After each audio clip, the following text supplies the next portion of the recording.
Hello, my name is Alexandra Rodriguez, and I'm a freshman at FIU.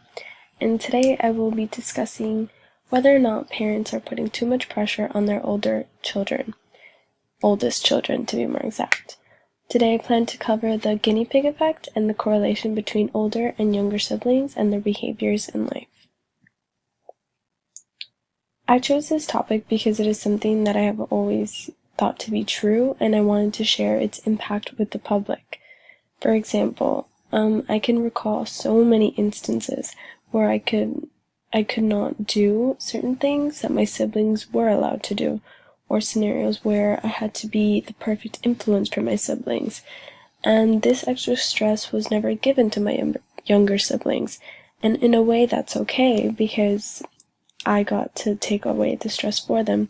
But still, this added stress was overwhelming at times, and I feel like it's not talked about enough, so I kind of wanted to do some research on it. Now, two of the most interesting research articles and journals that I found were the Guinea Pig Effect by Melissa Dahl, and some research that I found from the Psychological Bulletin and Journal of Adolescence.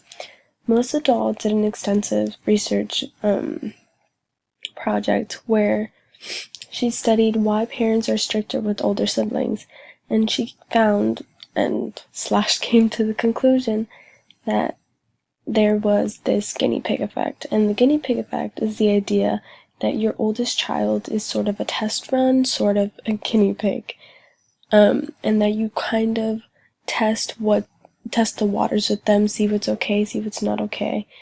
And that's why they are usually built to be these perfect little robots, almost, is the way that she described it.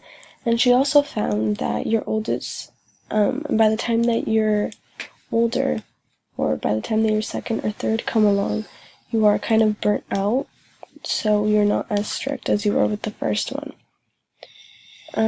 She even called this effect a national pattern.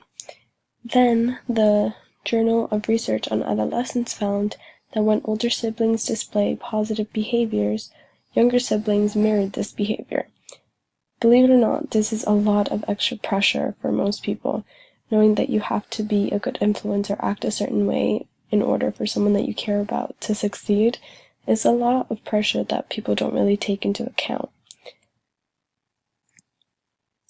My intended audience for this project are parents and society in general. Because they're putting all this pressure that they don't really realize, I kind of wanted to make them aware of this situation. I plan to connect with them with the personal anecdotes that I shared, just so they can see that this is a real issue and that it really is affecting people in a lot of ways. I'm qualified because I'm speaking from experience. I am an older sibling, and because with all of this new knowledge that I've acquired, I kind of have a little bit of background, and I'm not just speaking from an emotional point of view anymore. Again, this argument is very important to me because it affects myself and a lot of the population, and people, I think, and I believe, are not really talking about it enough. And I hope with everything that you've heard and learned today, you'll take this into account in the future, maybe when you have kids, when you see this situation occurring in other circumstances and other places. And I hope that you allow me to continue researching in order to share the knowledge and everything that I've learned with you guys, and maybe we can come to an even more concrete and valuable conclusion. Thank you.